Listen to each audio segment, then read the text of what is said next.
Hello বন্ধুরা, spending moment with Soumi চ্যানেলে তোমাদের সকলকে স্বাগত। আশা করি তোমরা সকলে ভালো আছো। আজকের ব্লগের শুরুটা দেখেই বুঝতে পারছো একটা দারুণ সুন্দর জায়গায় চলে এসেছি, স্বপ্নের মতন লাগছে। আর হ্যাঁ, এটাই হলো অমৃতসরের গোল্ডেন টেম্পল, স্বর্ণ মন্দির। এই ব্লগে তোমাদের সাথে স্বর্ণ মন্দিরের সকাল আর রাতের ভিউটা শেয়ার করব। আশা করি তোমাদের খুব ভালো লাগবে। স্বর্ণ মন্দির যাবার রাস্তার দুপাশে দেখতেই পাচ্ছ প্রচুর মার্কেট, শপিং কমপ্লেক্স রয়েছে বড় বড়, এবং যথেষ্টই চিপ। প্রচুর সবাই এখান থেকে কিন্তু মার্কেটিং করে নিয়ে যায়। সালোয়ার, এখানকার বিভিন্ন জিনিসপত্র খুবই ভালো প্রাইসে, রিজনেবল প্রাইসে বলতে পারো পাওয়া যাচ্ছে। ওড়না বেশ ভালো ভালো দেখছিলাম, কালেকশনগুলো যথেষ্ট ইউনিক। জায়গাটা কতটা সুন্দর সামনে থেকে না দেখলে বন্ধুরা তোমাদের বোঝাতে পারবো না। যত সামনের দিকে এগোচ্ছি তত তোমরা বুঝতে পারবে।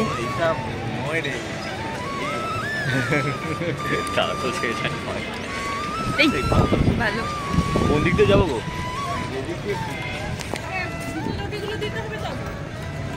হ্যাঁ, এই যে লেফট সাইড দিয়ে যাচ্ছি, এখানেই কিন্তু যেখানটা দেখছো ভিড় রয়েছে, ওইখানেই কিন্তু জুতো খুলে রাখার জায়গা রয়েছে। জুতোর জন্য আলাদা করে কোনো টাকা পয়সা লাগে না, এনারা সবটাই সেবার মতন দেখেন আর কি। নিজেরাই জুতোগুলো নিয়ে ভিতরে রেখে দিচ্ছেন আর একটা করে টোকেন দেবে, এর জন্য কোনো রকম টাকা পয়সা দিতে হবে না। এখানে আমরাও জুতোগুলো খুলে রাখবো, যেহেতু এখানটা প্রচণ্ড ভিড় হয়েছে তাই জুতো খুলে রাখার জায়গাটা তোমাদের সাথে শেয়ার করতে পারলাম না। দেখো কি অপূর্ব লাগছে। হরমন্দির সাহেব বা দরবার সাহেব নামেও পরিচিত এই স্বর্ণ মন্দির শিখ ধর্মের পবিত্রতম তীর্থস্থান। চতুর্থ শিখ গুরু গুরু রামদাস কর্তৃক প্রতিষ্ঠিত অমৃতসরের এই স্বর্ণ মন্দিরটি, এই শহরটি গুরুনগরী নামেও পরিচিত। সেই জন্য প্রবেশদ্বারের সামনে কি বিশাল চত্বর দেখেছো, এখানে সবাই সন্ধেবেলা বসে থাকে। এতটা বড় জায়গা, সকালেও কিন্তু অনেক এখানে রেস্ট করছে। বিশাল জায়গা জুড়ে, বিশাল জায়গা জুড়ে। শিখ সম্প্রদায় মনে করেন শিখ ধর্মের চিরন্তন গুরু শ্রী গুরু গ্রন্থ সাহেব সর্বদা এখানে বিরাজমান। দেখো, এই মন্দিরে প্রবেশ করবার জন্য এরকম জল রয়েছে, সেই জলেতে পা ধুয়ে তবেই মন্দিরের প্রবেশদ্বার দিয়ে ভিতরে ঢুকতে পারবে। এবার সিঁড়ি দিয়ে আমরা নিচে নামছি। আমার এই সিস্টেমটা কিন্তু খুব ইউনিক লেগেছে এবং ভীষণ ভালো লেগেছে। আমাদের এদিকে কোনো দেবতার মন্দিরে গেলে আমরা চট করে এভাবে যাওয়ার পরই কোথাও পা ধুয়ে হাত ধুয়ে যাই না। কি সুন্দর এখানে পা ধোয়ার সিস্টেম রয়েছে, ওইভাবে সবাইকে পাটা অটোমেটিক ধুয়েই জলের মধ্যে দিয়ে যেতে হবে এবং হাত ধুয়ে ভিতরে প্রবেশ করতে হবে। মাথায় অবশ্যই চাপা দিতে হবে, ছেলে এবং মেয়ে উভয়কেই। এবং মাথার চাপা কিন্তু খুলে যাচ্ছে কিনা সেদিকেও খেয়াল রাখতে হবে। আমি ওড়না চাপা দিয়েছিলাম, দু একবার সিল্কের ওড়না খুলে যাচ্ছে। এখানে যে দারোয়ান দাদারা ঘুরে বেড়াচ্ছেন তারা কিন্তু আবার মনে করে দিচ্ছে মাথার চাপাটা অতি অবশ্যই যেন আবার দিয়ে দিই। মানে মাথায় চাপা ছাড়া কিন্তু এখানে একেবারেই থাকা যাবে না, ছেলে মেয়ে দুজনকেই। আর এই দেখো সেই বহু প্রতীক্ষিত স্বর্ণ মন্দির। আমার অনেক দিনের ইচ্ছা ছিল স্বর্ণ মন্দির যাব কখনো, সেই ইচ্ছাটা পূর্ণ হলো এবার। সত্যি অপূর্ব সুন্দর, অনবদ্য।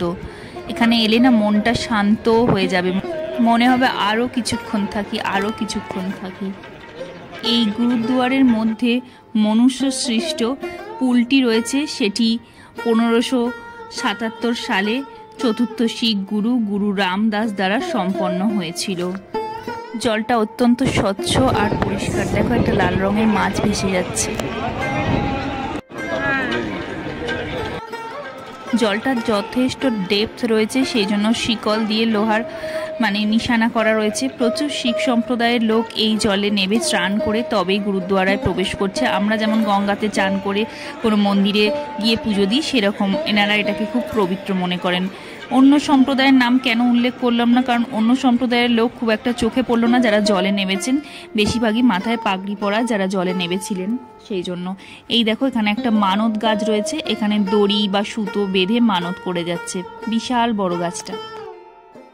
সন্ধ্যেবেলা আবার আরো বেশি লাইন হবে না তো, কারণ তখন কিন্তু আরতি হয়।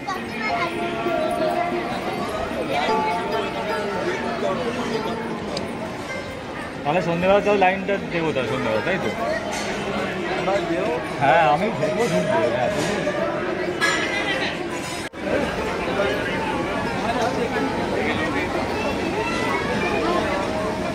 মেয়েদের আলাদা লাইন।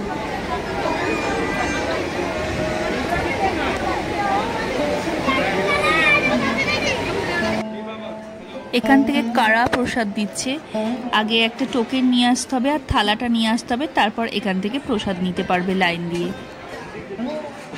পুজো না 21 টাকা এমনি দিতে হলো, মানে ওরকম। হ্যাঁ চলো, এদিকটা একটু ঘুরবো না? ঠিক আছে, মন্দিরটা জানি। আমি আর আমার বৌদি দুজনেই 21 টাকা করে জমা দিয়ে কারা প্রসাদ নিয়েছি। এখানে কোনো টাকা পয়সার বাধ্যবাধকতা নেই, তুমি দিলে দিতেও পারো, আবার না দিলে নাও দিতে পারো, এবং টাকার কোনো অ্যামাউন্টও ফিক্সড নেই, তোমার যেমন ইচ্ছা সেরকম দিতে পারবে। আমাদের প্রসাদ নেওয়া হয়ে গেছে, এবার আমরা এই মন্দিরটার ভিতরে প্রবেশ করে দর্শন করব।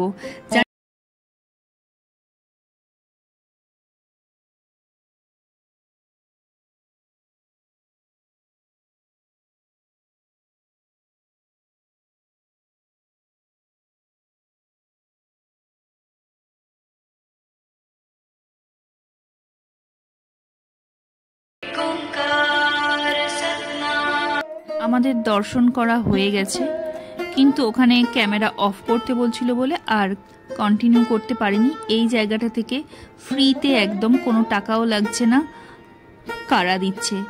আর আমরা যেখান থেকে নিয়েছি সেখানে কিছু ডোনেশন তুমি চাইলেও দিতে পারো, আগেই বললাম তোমাদের। যাই হোক, দেখো সকালের মতন আমাদের দর্শন করা, ঘোরাঘুরি, ছবি তোলা সমস্ত কিছু কমপ্লিট।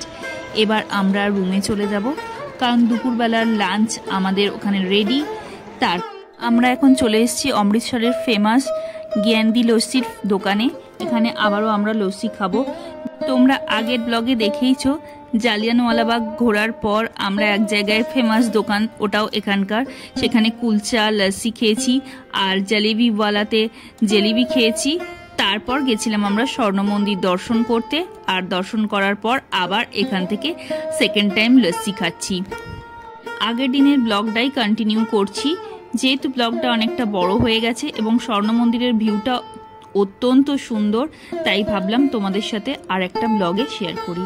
দেখো আমাদের লস্যি দিয়েছে, সত্যি বলছি চরম খেতে, দই ক্ষীর মানে অপূর্ব স্বাদ, কাজু কিশমিশ দিয়ে শেষে খেতে পারিনি, হাফ নিয়ে চলে এসেছি, এতটা পরিমাণে দিয়েছে। এবং লস্যিটা ভীষণ মোটা, আমাদের এখানে পাতলা জল।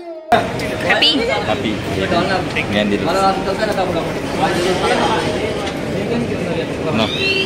এখন তবে আমরা ভেতরে লঙ্গারে খাওয়া হয়নি না, লঙ্গারে একটু খেয়ে আসতে পারতে। আরে বিশাল লাইন রে ভাই, বিশাল লাইন। না না মেন লাইন যেটা হচ্ছে সেটা লাঙ্গারে, আমরা ওই দিকটা যাইনি, লাঙ্গারে যেতে হবে, লাঙ্গারে খেয়ে আসো, একটু দেখে আসো, দারুণ জায়গা। বিকেলে যাবো। লস্যি খেয়ে এসে আমাদের রুমে একটু রেস্ট করলাম, তারপর স্নান টান করে দেখি লাঞ্চ দিয়ে দিয়েছে। লাঞ্চে ছিল রাইস, আলু ভাজা, মাছের মাথা দিয়ে ডাল, আর ফুলকপি আলুর তরকারি, আর কাতলা মাছের কালিয়া, চাটনি, পাঁপড়। খেয়ে দিয়ে আমরা একটুখানি ঘুমিয়ে নিয়েছিলাম। তারপর বিকেলে গেছিলাম আটারি ওয়াঘা বর্ডারে, সেটা এই ব্লগে তোমাদের সাথে শেয়ার করলাম না। এই ব্লগটায় আমি গোল্ডেন টেম্পলের এই স্পিরিচুয়াল ভাইবসটাই রাখতে চাইছি, সেই জন্য এই ব্লগের সাথে ওটাকে অ্যাড করলাম না।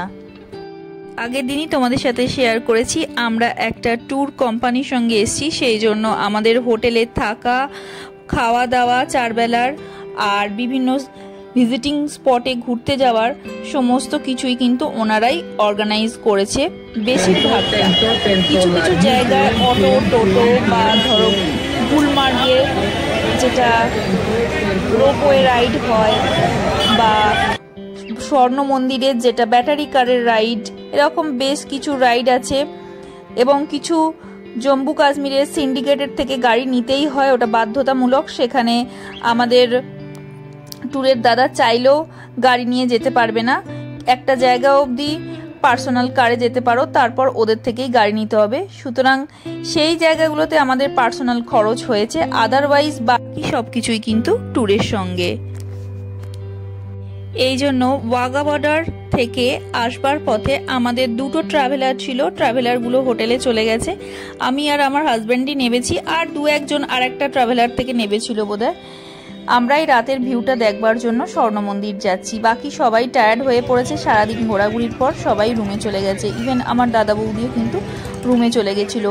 বাট আমরা তো রাতের ভিউটা দেখবো, সেই জন্য চলে এসেছি আবারও স্বর্ণ মন্দিরে, যেখান থেকে সকালের ব্লগটা শুরু করেছিলাম। আবারও সেই জায়গায় দেখো রাতের বেলা লাইটিংয়ে কি অসাধারণ লাগছে। সকালে একরকম ভিউ, সাদা ধবধবে মন্দির, রাতের বেলা সেই সাদা ধবধবের মধ্যে আলো জ্বলছে। উফ, কি যে অপূর্ব! সামনে থেকে না দেখলে সত্যি বলছি, তোমরা ভিডিওতে কতটা বুঝতে পারছো জানি না, এখানে এলে ফিরে যেতে মন চায় না, এতটাই সুন্দর।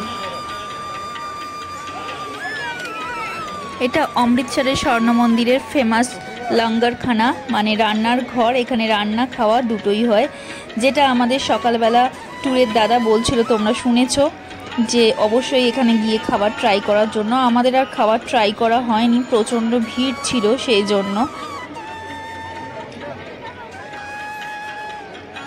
তোমরা স্বর্ণ মন্দিরের রাতের এই সুন্দর ভিউটা দর্শন করো, সেই সঙ্গে আমি আমার কমেন্টের একটা রিপ্লাই করে নিই। নূপুর দাস বলে কোনো একজন আমাকে ফেসবুকে কমেন্ট করেছো আমার আগের ব্লগটা দেখে, যে দিদিভাই তোমরা তো ট্যুরের সাথে গেছো, তাহলে কেন তোমরা খাবার কিনে খাচ্ছ? আমরা ট্যুরের সাথে এসছি, 4 বেলার খাওয়া দাওয়া আমাদের ট্যুরের দাদাই প্রোভাইড করেছে। এবং যেদিন দেখলে তোমরা সকালে আমরা কুলচা লস্যি খেলাম, সেদিনও আমাদের লুচি, ছোলার ডাল, মিষ্টি সমস্ত কিছুই জলখাবারের আয়োজন ছিল। কিন্তু আমরা যেহেতু সকাল সকাল বেরিয়েছি এবং সকালের মধ্যে ওনাদের রান্নাও হয়ে গেছিলো, আমরা 8টার সময় বেরিয়েছি, তার আগে ওনাদের ব্রেকফাস্ট বানানোও হয়ে গেছিলো, কিন্তু স্টিল আমরা খাইনি। আমরা ওনাকে বলেইছিলাম যে জায়গায় যে যে খাবারগুলো ফেমাস সেগুলো আমরা মাঝে মাঝে ট্রাই করব। তাই যে দিনগুলো ট্রাই করব সেই দিনগুলো আপনার বানানো খাবার আমরা খাবো না, এটা আমরা নিজের টাকাতেই বাইরে থেকে কিনে খাবো। যেহেতু পাঞ্জাবে কুলচা লস্যি এগুলো ফেমাস, সেই জন্য আমরা কিনে খেয়েছি বাইরে থেকে।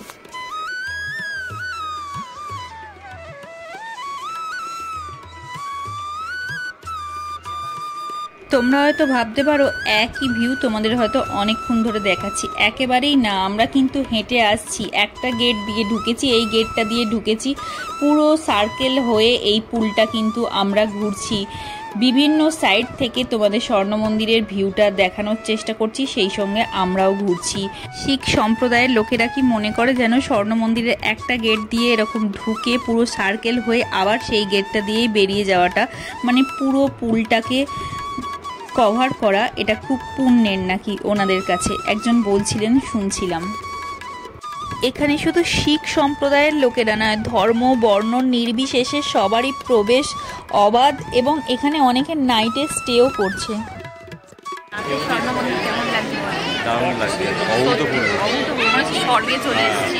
গোল্ডেন কালারটা অ্যাকচুয়ালি খুব সুন্দর করে আমাদের চোখ মুখ দেখেই বুঝতে পারছো সারাদিনের পরিশ্রম এক্সস্টেড, কিন্তু স্টিল আমাদের ভীষণ স্ট্রেস রিলিভ হচ্ছে এখানে যতক্ষণ ছিলাম। এবার আমরা যাচ্ছি লঙ্গরখানার দিকে। আমরা লঙ্গরখানায় খাবো না, কিন্তু তোমাদের সাথে লঙ্গরখানাটা শেয়ার করব বলে যাচ্ছি। দেখো এখানে সব জায়গায় যাওয়ার আগে না এরকম জলাশয়ের মতন একটা পাদুকা ধোয়ার জলাশয় রয়েছে, পা দুখানি ধুয়ে সেখানে যাবে আর প্রণাম করে সব জায়গায় উঠবে, সব মন্দিরে।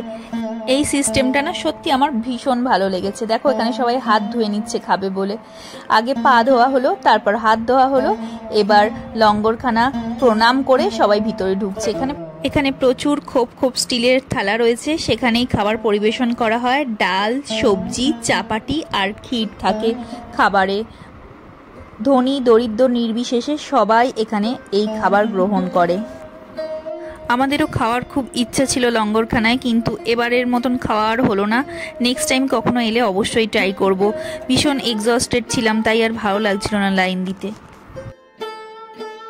লঙ্গরখানা থেকে যে এত কোটি কোটি ভক্তকে খাবার দেওয়া হয়, এর জন্য কিন্তু কোনো রকম টাকা নেওয়া হয় না।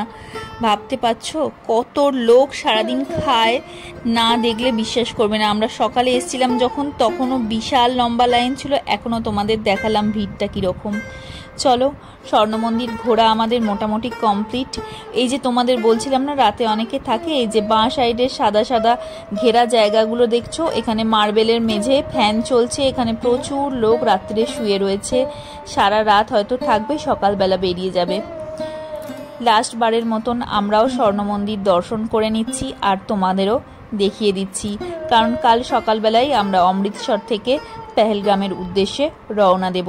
তাই আজকের মতন স্বর্ণ মন্দির দিয়ে আমার এই ব্লগটা শেষ করলাম। আশা করি তোমাদেরও ব্লগটা খুব ভালো। অবশ্যই লাইক করো, শেয়ার করো, সাবস্ক্রাইব তো করবেই করবে। আজ তাহলে চলি নেক্সট ব্লগে পার্টিশন মিউজিয়াম আর ওয়াঘা বর্ডারটা শেয়ার করব, অবশ্যই চোখ রেখো।